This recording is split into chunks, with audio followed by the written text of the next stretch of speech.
The killer is white, aged between 30 and 45. He doesn't act on impulse, but plans his crimes in a very meticulous fashion. He doesn't have anything personal against the victims. That's why he covers their faces with mud, to make them anonymous. Why does he kill them if he doesn't have anything against them? For him, they're more of an image, a symbol. That's probably why he gives them an origami figure and an orchid as gifts to apologize for what he's done to them. Very interesting. And where does all that get us?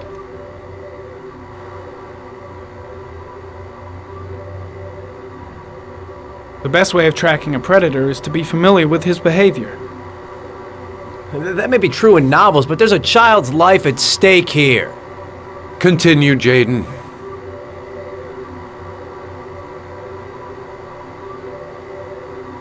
Then I studied the geographical distribution of the murders. Generally, a killer commits his first murder near to where he lives, so he has a safe place to flee to if any complications arise.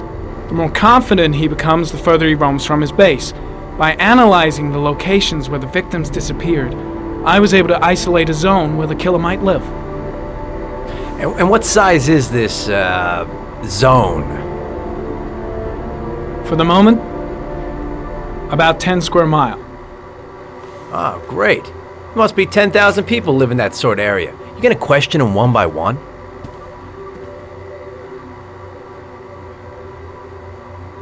It may not give us the address of the killer, but at least it's something to go on. Blake, if you've got a better plan, I'm willing to listen. Don't be shy. I'm all ears.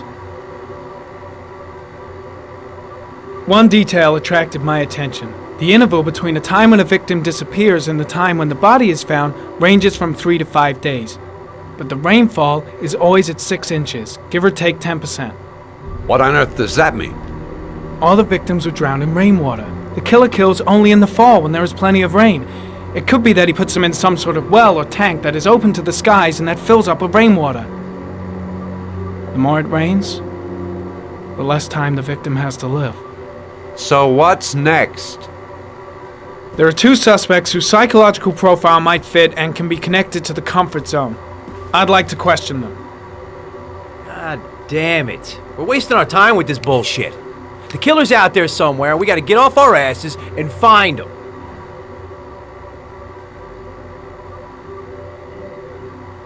Blake, I've had just about enough of your shit. You've been chasing this guy for what, 2 years? And what do you caught, huh? Nothing! Abso-fucking-lutely nothing! Well, you think you can do a better fucking job than me with your psychology degree and your great glasses? Well, let me tell you something, pal. That don't mean zip when it comes to getting out there. You're just a fucking bureaucrat. I came here to find a killer. And that is exactly what I'm gonna do. With or without your help. Fucking asshole! That's enough! You said it took 6 inches of rainfall before the victim died. How much time do we have left? If the weather forecasts are right, less than 72 hours.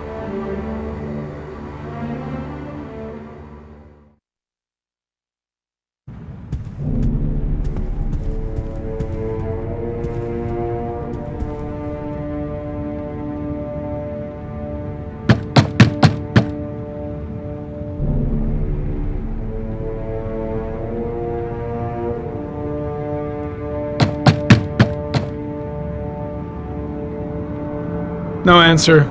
We wasted our time coming here. Maybe we should have a little look inside anyway. There's nobody home.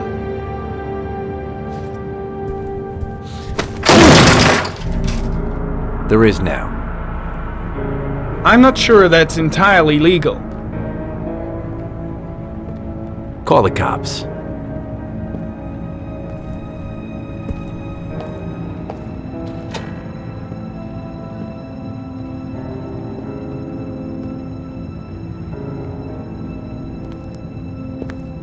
Looks like Nathaniel Williams is a pretty religious guy. He's a God-fearing idiot, waiting for the end of the world. We questioned him a few months back because he was causing a disturbance in the park. He was ranting and raving. Said he heard voices. Had this idea in his sick little head that I was the Antichrist, and I'd come to Earth to persecute him. Real twisted.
Good timing, Nathaniel. Just the man we're looking for. Angels and ministers of grace defend us. I'm Agent Norman Jayden, FBI. I'd like to ask you a few questions. As God is my witness, I haven't done anything. I'm innocent. Relax. Nobody's accusing you of anything. We just want to talk.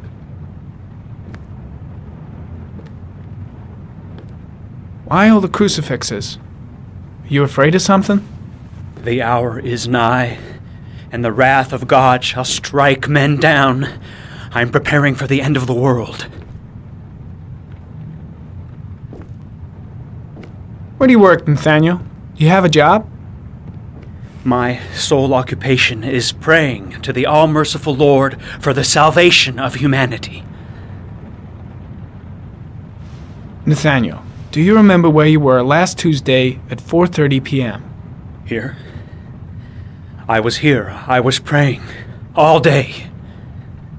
Was there anybody with you? No. No, I was alone.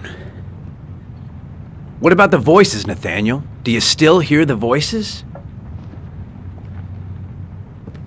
We know who talks to you, don't we, Nathaniel? Or we both know who talks to you. Don't speak that name. What does he say to you, Nathaniel? Blake, what are you doing? I can't talk about it. You mustn't talk about it. He orders you to go That's and enough. find new prey, Leave him doesn't he? alone. He needs more and more. No. No. You mustn't mention him. You'll bring him here. I told you to go and find that kid Are in you the out of park. your mind? The voices tormented you all night long. You wanted them to stop, didn't you, Nathaniel? Stop. Stop. That's enough. So you obeyed them to make them stop. You took that boy with you and you drowned him. Isn't that right? No. Stop. Stop. You killed them, didn't you, Nathaniel? Are you gonna confess, you bastard? You are the Antichrist. Put down the gun, I shall Nathaniel. dispatch you to your father in hell. He is the son of Satan. He was sent to earth to destroy us. For Christ's sake, shoot!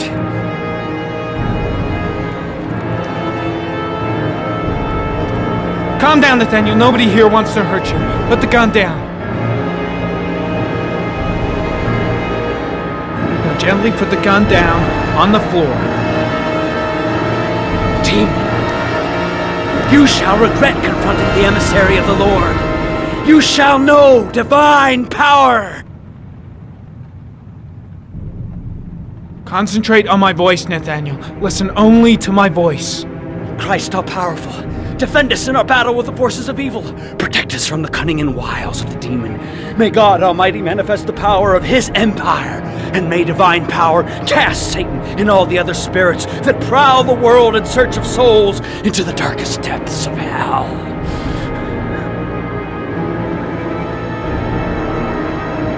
Enough, Nathaniel! Put the gun down! Immediately!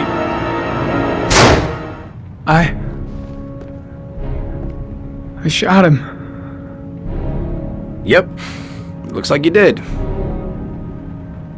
Can't say I'll miss him. Come on, let's go.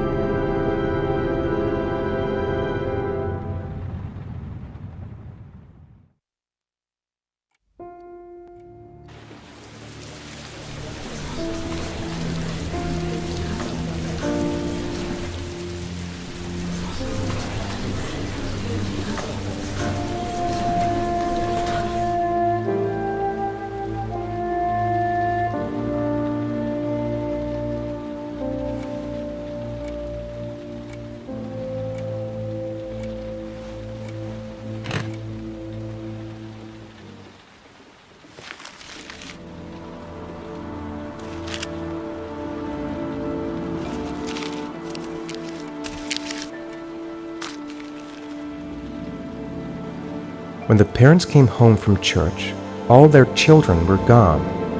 They searched and called for them, they cried and begged, but it was all to no avail. The children have never been seen again.